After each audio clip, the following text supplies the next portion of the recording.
మంత్రి లేడు కానీ ఎక్సైజ్ శాఖకు మంత్రి ఉన్నారు. దానిని స్ఫూర్తిగా తీసుకుని ప్రభుత్వ ఆదాయం పెంచడానికి ఇలా గురుకుల హాస్టల్లో బీర్లు తాగుతున్నారు. టీచర్స్ ఏం చేసినా అడిగే నాదుడే లేడు. అలాగే గురుకుల హాస్టల్లో బీర్లు తాగుతున్న మహిళా ప్రిన్సిపల్, హాస్టల్ కేర్ టేకర్తో కలిసి ప్రిన్సిపల్ శైలజ అసాంఘిక కార్యకలాపాలకు పాల్పడుతుంది. బీర్లు తాగుతుంది. సూర్యాపేట బాలెంల సాంఘిక సంక్షేమ గురుకుల మహిళా డిగ్రీ కళాశాల హాస్టల్లో రాత్రుల గదిలో ప్రిన్సిపల్ శైలజ మరియు కేర్ టేకర్ అసాంఘిక కార్యకలాపాలకు పాల్పడుతున్నారని, మద్యం కూడా సేవిస్తున్నారని అడిగితే డిగ్రీ విద్యార్థులు చూడకుండా తమను కొడుతుందని నిరసన తెలిపారు. విద్యార్థుల నిరసనతో సూర్యాపేట జిల్లా బాలెంల సాంఘిక సంక్షేమ గురుకుల మహిళా డిగ్రీ కళాశాల ఉద్రిక్తత ఏర్పడింది.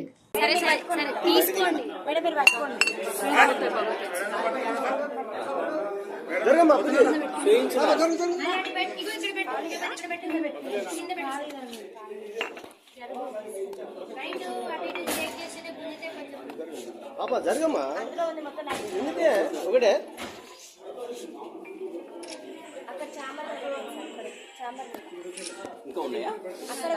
ఆల్కహాల్ చేయడానికి ఆమెకు సెల్ఫ్ కంట్రోల్ అనేది ఉండదు సార్. మేము అందరం మేజర్స్ అసలు మమ్మల్ని ఎట్లా కొడతారు? సొసైటీలో అసలు కొట్టే రూలే లేదు. అసలు 5th క్లాస్ నుంచే కొట్టారు. మేము డిగ్రీ స్టూడెంట్స్ సార్. ఆల్రెడీ మాకు ఆ స్టేజ్ అయిపోయింది. మేము అందరం మేజర్స్. మాకు అందరికి ఓటాకు ఉంది. ఆమె అట్లా ఎట్లా కొడతారు సార్? ఇంకోటి మళ్ళీ మా పేరెంట్స్ కూడా రెస్పెక్ట్ అనేది అసలు ఇయ్యదు.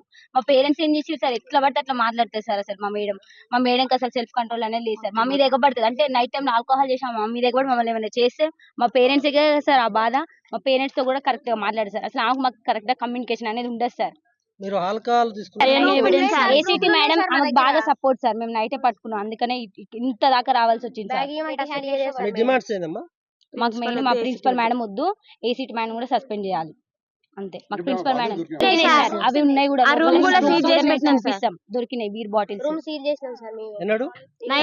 నిన్న నైట్ అసలు పడుకోలేదు సార్. ఏం జరుగుతుందో అని చాలా భయంతో అసలు పడుకోలేదు. ఎవరు క్యాంపస్ మొత్తం ఒక్కరు కూడా పడుకోలేదు. అందరం భయపడుతున్నాం సార్. నెక్స్ట్ ఏం జరుగుతుందో అని వాళ్ళ కొడుకు వచ్చి ఇక్కడ ఉన్నాడు సార్. అంటే వాళ్ళ కొడుకు వచ్చినప్పుడల్లా మేము చాలా అన్కంఫర్ట్ గా ఫీల్ అయినాం సార్. మేము అందరం ఆడపిల్లలేం సార్. షార్ట్స్ వేసుకుంటాం, ఇంకెట్లనే ఉంటాం సార్. మేము కాలేజ్ లో ఉంటున్నాం. హాస్టల్ అంటే కాలేజ్ టైం అయిపోయిన తర్వాత హాస్టల్ మేము అందరం డ్రెస్ చేంజ్ చేసుకుంటాం. కానీ మేము చాలా అన్కంఫర్ట్ గా ఫీల్ అయినాం సార్. వాళ్ళ కొడుకు వచ్చి 5 days 6 days 1 week వరకు ఉన్నారు సార్.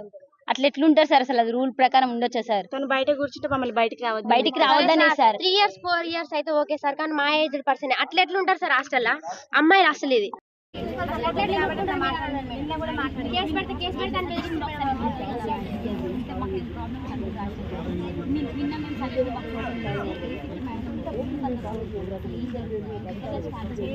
చాలా మంది రాశారు మేడం. చాలా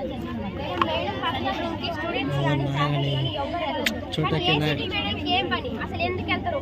మేడం పర్మిషన్ లేకుండా ఆమె ఆబ్సెన్స్ లో ఉన్నా అయినా కూడా అసలు అట్లా రూమ్ ఓపెన్ చేస్తారు. ఆమె